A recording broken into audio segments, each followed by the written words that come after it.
Hello everyone, welcome to my channel. আজকে আমি আপনাদের সবার সাথে শেয়ার করব শুটকি এবং বেগুনের তৈরি অসাধারণ একটা রেসিপি। আমরা কম বেশি সবাই শুটকি অনেক পছন্দ করি, কিন্তু ভেজাল মনে করে বাসায় অনেকে সেটা রান্না করতে চায় না। কিন্তু আজকে আমি খুব সহজেই এই রেসিপিটি কীভাবে রান্না করা যায় সেটাই আপনাদেরকে দেখাবো।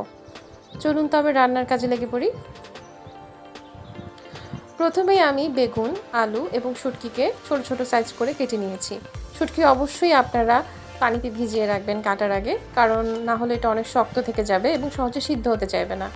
আমি এখানে পিসগুলো দেখিয়ে নিচ্ছি, আপনারা চাইলে ছোট বড় করে নিতে পারেন।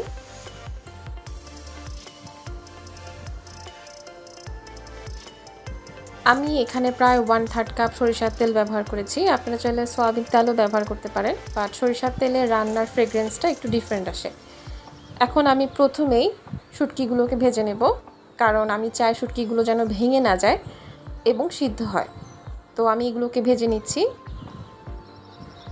এগুলো একদম ব্রাউন হয়ে যাওয়া পর্যন্ত আমি এগুলোকে ভেজে নেব। শুটকিগুলো ভাজা হয়ে গেছে। এখন হচ্ছে আমি এখানে প্রায় 1 কাপ পরিমাণ পেঁয়াজ দিয়ে নিয়েছি। একে একে এবার মশলাগুলো দিয়ে দিচ্ছি। আমি এখানে ব্যবহার করেছি 1 টেবিল চামচ রসুন, 1 চা চামচ মরিচ গুঁড়ো, 1 চা চামচ হলুদ গুঁড়ো। ভালোভাবে মিশিয়ে নিচ্ছি।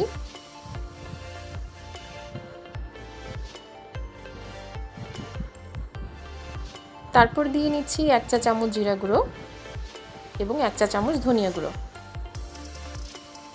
ভালোভাবে নেড়ে আমি একটু পানি দিয়ে আগে মশলাগুলো কষিয়ে নেব।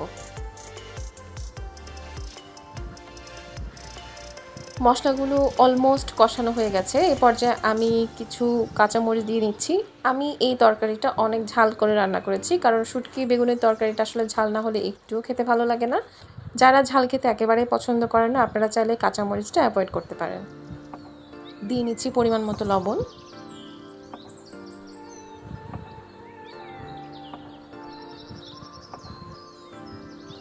ভালোভাবে নেড়ে আমি মশলাগুলো মিশিয়ে নিলাম। এখন এই পর্যায়ে আমি আলুগুলো দিয়ে দিচ্ছি। প্রথমে আমি আলুগুলোর সাথে মশলা একটু কষিয়ে নেব।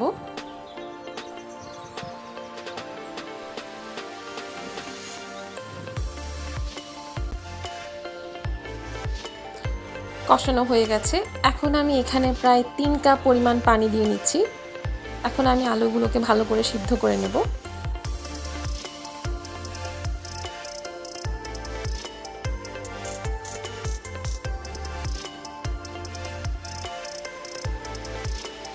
প্রায় 5 মিনিটের মতো আমি আলুগুলোকে রান্না করেছি।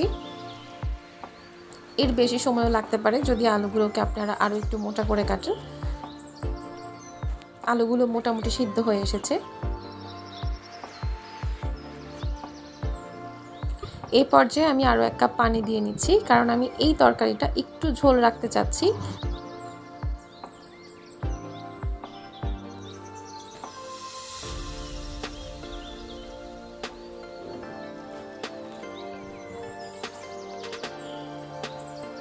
আমি এখানে 1 চিমটি পরিমাণ চিনি ব্যবহার করেছি।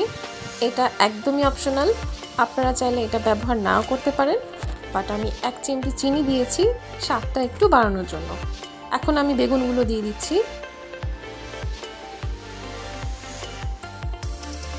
আলুগুলো কিন্তু আমি আগে সিদ্ধ করে নিয়েছি, কারণ আমার এখানে বেগুনের সাইজটা অনেক ছোট করে কাটা এবং খুব তাড়াতাড়ি বেগুনটা সিদ্ধ হয়ে যাবে। এই কারণে আমি বেগুনটা আলু মোটামুটি সিদ্ধ হওয়ার পরে দিয়েছি।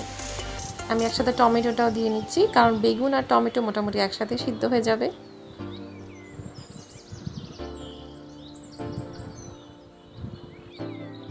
ঢাকনাটা দিয়ে দিলাম।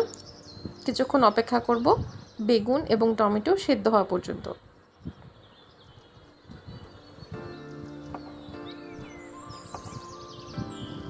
বেগুন আর টমেটো একেবারে সিদ্ধ হয়ে গেছে। আপনারা দেখতেই পাচ্ছেন কালারটা অনেক ভালো এসেছে, দেখতেও অনেক ইয়ামি লাগছে।